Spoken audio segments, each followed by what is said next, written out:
Hey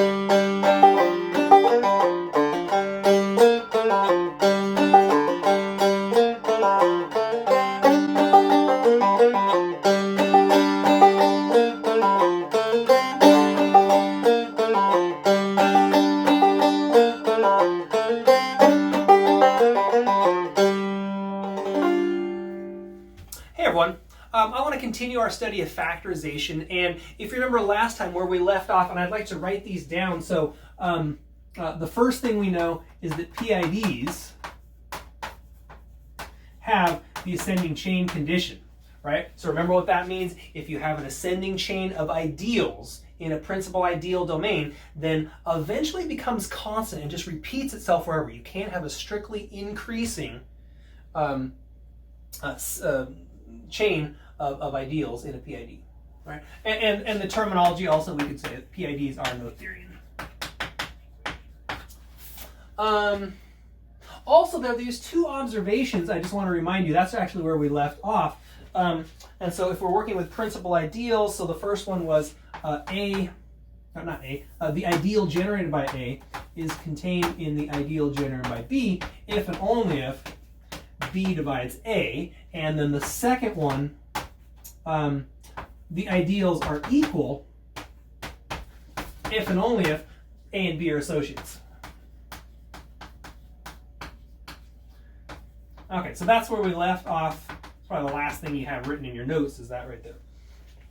So we're going to need these facts for the next result that we're going to do. So this is going to be theorem 45.3. And so it goes like this. So let's let D be a principal ideal domain. And what we're going to see is how powerful, even though, I mean, it's kind of surprising to me, but so let's say surprisingly powerful, how this, let me say this right. It's surprising to me how powerful this property being a principal ideal domain actually is. We're going to see that time and time again as we continue here. So let's let D be a principal ideal domain, and then I need an element. So let's say little d in capital D, I want it to be non-zero, so let's say in D star, where D is not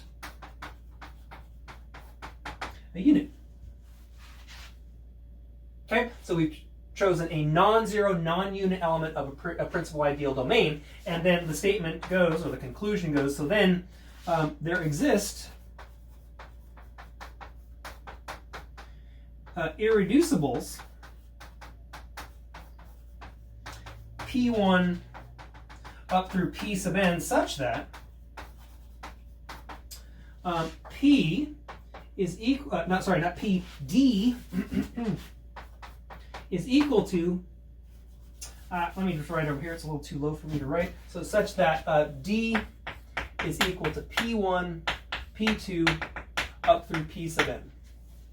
So in a principal ideal domain, every non-zero, non-unit can be expressed as a product of irreducibles. That's surprisingly, I mean, once we see the proof, maybe it won't be so surprising. And it really is going to boil down to this property right here, the ascending chain condition for ideals. But I mean, just at first glance, what the principal ideal, why having every ideal principle, what it has to do with anything in terms of factorization, it's not obvious to me.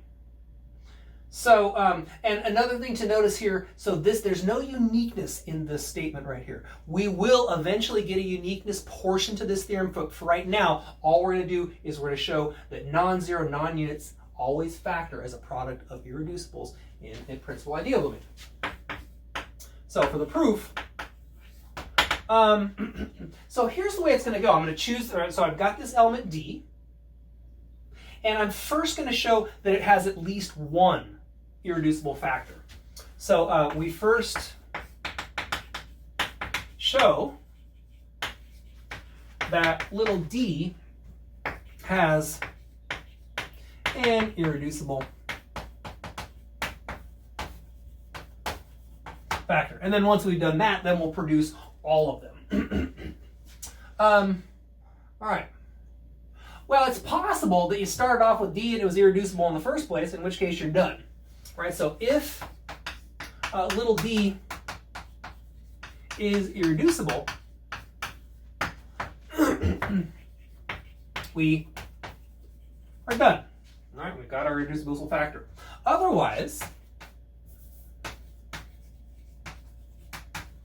otherwise it can be written as a product of a couple of elements, non-unit elements in capital D.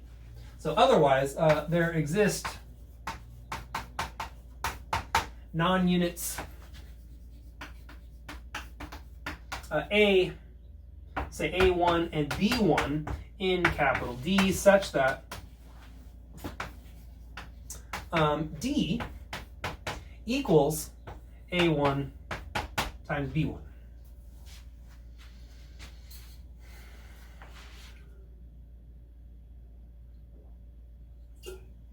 Now, don't write this down yet, but I mean, here's the idea. If A1 is irreducible, then we're done. Otherwise, we're going to continue the process. So that's the idea. But before I actually write that, I just want to sort of notice that this says that A1 divides D. And so, from our observation, so from observation 1, you know what, I'm going to put these in circles. Well, no, I'll just leave it like that. Okay, so from observation 1, we have, okay, so what this is saying is that A1 divides D, which means that the ideal generated by D is contained in the ideal generated by A1. So we have the ideal generated by D contained in the ideal generated by A1. Then you can ask the question, is this proper containment or are these equal? So if the ideal generated by D is equal to the ideal generated by A1, then we know that they're associates. So then D and A1 are associates. And so what that tells us is that B1 has to be a unit.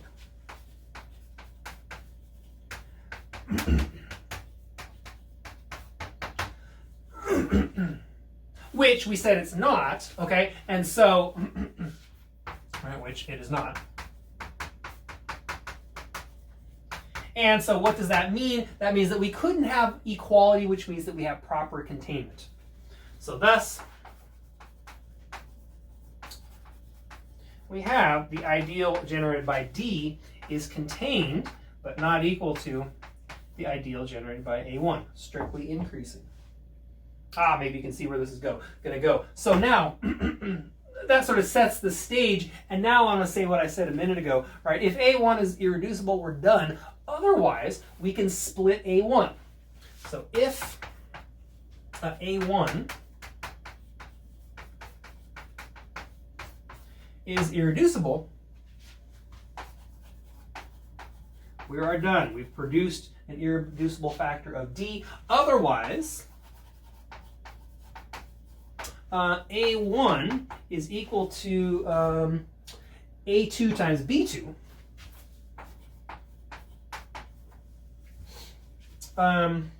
Where A2 and B2 are not units. And so they say, all right, if A2 is irreducible, we're done. Otherwise, what we get is proper containment. So if A2 is irreducible, we are done. Otherwise,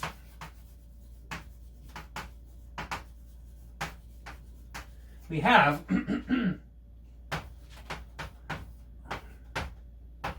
proper containment at another step like that. And now you're going to repeat this process. Continue to repeat this process, but guess what? It cannot repeat forever. Eventually, because of the ascending chain condition, eventually we are going to have an A sub, I don't know what I call it here, A sub n or something. A sub r, I don't know why I call it A sub r. So continue this process.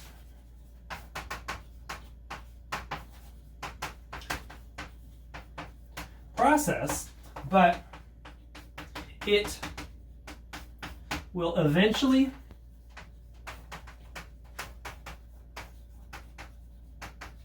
terminate because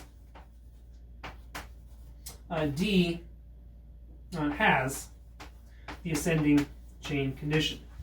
Right? So the terminating process, or so what this will look like then, is ideal generated by D contained but not equal to ideal generated by A1 contained but not equal to, and this will go on for some length of time, but eventually we will get to this point right here where A sub R is irreducible.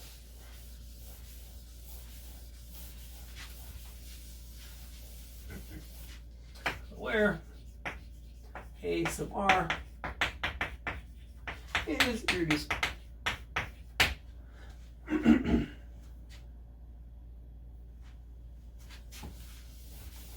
Okay, so now let's write out what we have. We have, so we now have, so let's see, D, right here, D, it originally equaled A1 times B1, which was equal to A2B2, which is equal to A3B3. And eventually what we'll get to is A sub R, BR minus 1, dot, dot, dot, down to B sub 1, where A sub R is irreducible. And what I want to do is rename these things. So I want to call that, I guess I want to call it P sub 1. And I want to call the product of those B's right there, let's call that, I call it C sub 1. So letting P1 equal AR and C1 equal the product of the B's, so BR minus 1 dot dot dot B1, we have D equal to P1 times C1, where P1 is an irreducible indeed.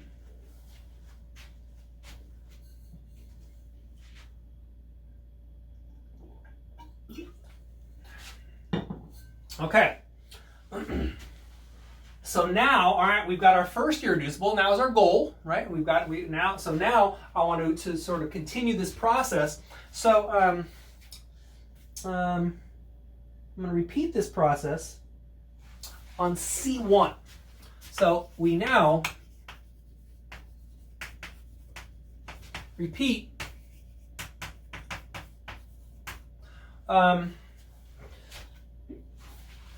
repeat this process on C1, right? We know C1 is non-zero, it's not a unit.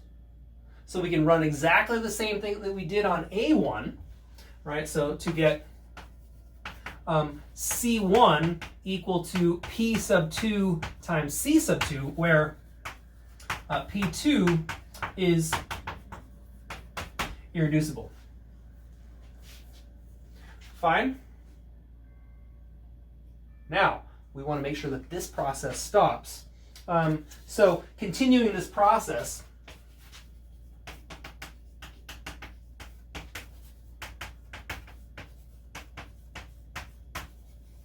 we get, so when we substitute back, right, so what we would have is D equals P1 times P2 times C2 and so on. So we get D equals P1, P2, dot, dot, dot, down to P, what do I want to say, P sub K, C sub K.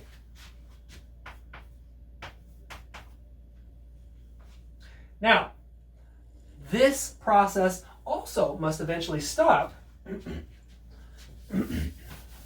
because what this gives us is another ascending chain of ideals So which induces the ascending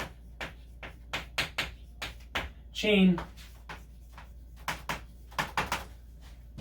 So it would be a D ideal generated by D contained properly in the ideal generated by C1, properly contained in the ideal generated by C2, dot, dot, dot.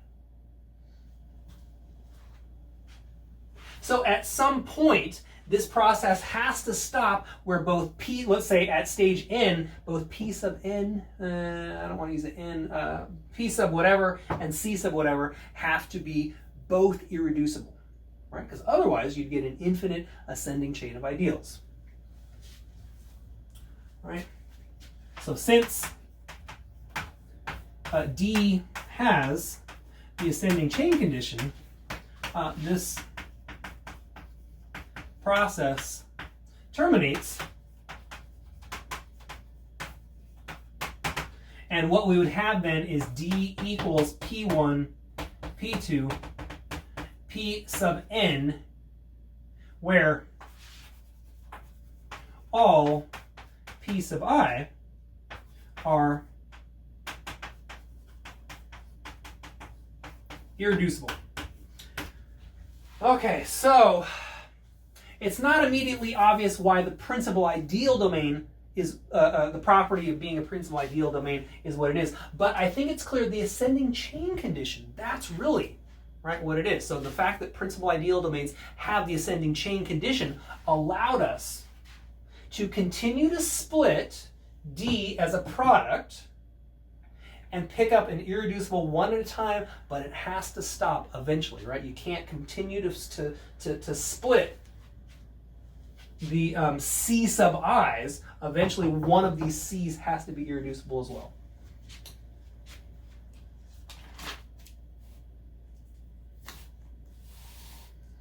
Okay, so this property of being a principal ideal domain is surprisingly powerful. In particular, it's really this sort of consequence of being a principal ideal domain, the fact that the ascending chain condition holds.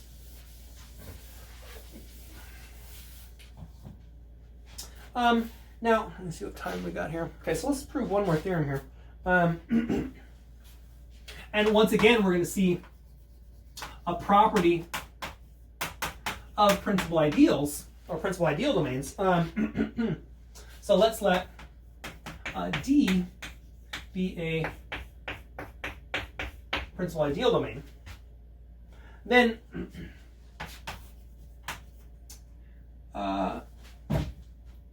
oh yeah, sorry, I need an element too. So let's say that, and let's say little what do I call it? P in D. Then the ideal generated by P is maximal if and only if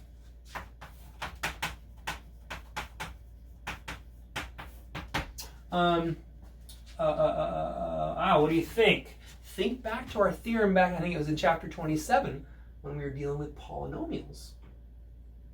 Right? If and only if P is irreducible.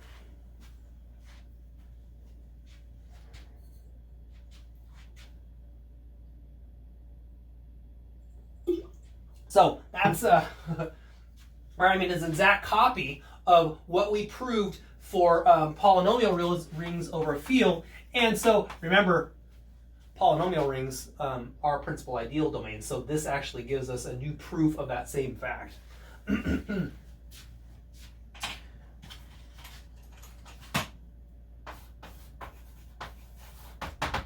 Okay, so we've got a couple of directions to prove. So let's work on the forward direction. So let's assume, let's assume the ideal generated by P is maximal. And then, so what do we need to do? We need to show that P is irreducible, which means that if P can be expressed as a product, say little a times little b, then one of those two has to be a unit. So if P is equal to A times B, where both of them, so what I'm basically going to go by contradiction, so where A and B are not units, then we have, okay, so what does this tell us? It tells us that both A and B divide P, and I'll just focus on A. So that would give us the ideal generated by P is contained in the ideal generated by A, which is contained in the ideal generated by D. Now, we're assuming that this ideal is maximal. So one of two things has to happen. Either the ideal generated by A has to equal P, or the ideal generated by A has to equal D. Now, if we get equality on the left-hand side, all right, so if the ideal generated by P is equal to the ideal generated by A, then we know that P and A are associates. So then P and A are associates, which implies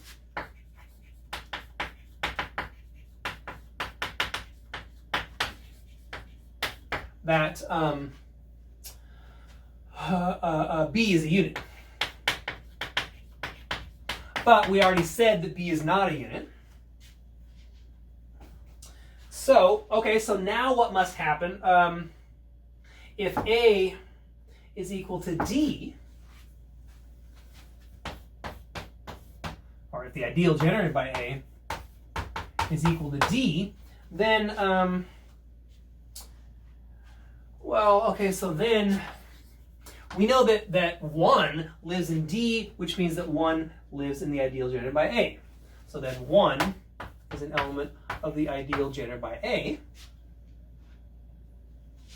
And so, well, what does that tell us about A? It tells us that A is a unit. Let's write that out. And so 1 is equal to A times C for some C, where do you use C? I guess C is fine. For some C in D. This means that A is a unit. But we already said it's not, so what we do is we get a contradiction here. What led to the contradiction? The assumption that we could actually factor P as a product of two non-units in the first place. Therefore, P is irreducible. So that's pretty fun. It was. It's so strange to me. I mean, these properties like maximal, it just kind of, it works like magic sometimes. I don't know. I've taught this class lots of times, but every time when I do these proofs, these ring theory proofs especially, they're sometimes magical. All right, so now we're going to do the reverse direction. So we're going to assume that P is irreducible, and then we need to show that the ideal generated by P is maximal. Okay, so let's assume now that P is irreducible, and let I be an ideal where the ideal generated by ideal generated by P contained in the ideal generated by I contained in D. And yeah, so what do I need to do? I want to show that this ideal is maximal, so I need to show that the ideal generated by, or that I is equal to the ideal generated by P, or I is equal to D.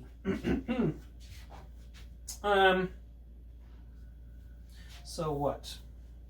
Well, I'm about to erase it, but what do we know? We know that D is a principal ideal domain, which means that I is going to have a generator.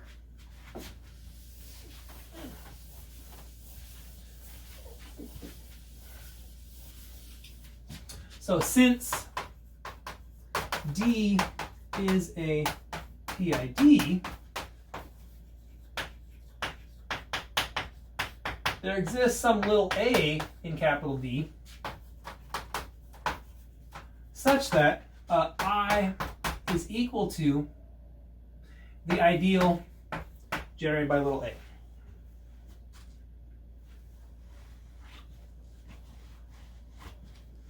Now,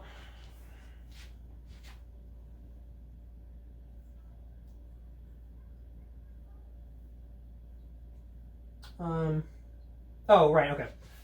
So now what? So what do we have? We have little p has to live in the ideal generated by A. So now we have little p is an element of the ideal generated by A. And so P is equal to AB for some little b in capital D. Well, P we assumed is irreducible, which means that one of these two has to be a unit. Right? So since P is irreducible,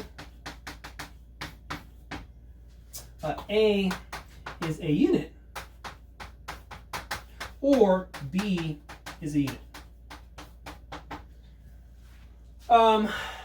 If A is a unit, then by a previous theorem, we know that, so if an ideal contains a unit, then it has to be the entire thing. So if A is a unit, then I equals D. I can't remember if I wrote down the theorem, but remember we had this theorem. It was back in, I don't know, I don't even remember what chapter it was in. But if an ideal contains a unit, then it equals the entire ring. If, what's our other choice? So if B is a unit, so then what do we have? Okay, so if B is a unit, that tells us that P and A are associates. So then P and A are associates. And so, by our observation from before, ideal generated by A is equal to, oh, not ideal generated by A, ideal generated by P is equal to I. All right, so what does that tell us then? It tells us that this ideal is maximal. So, therefore,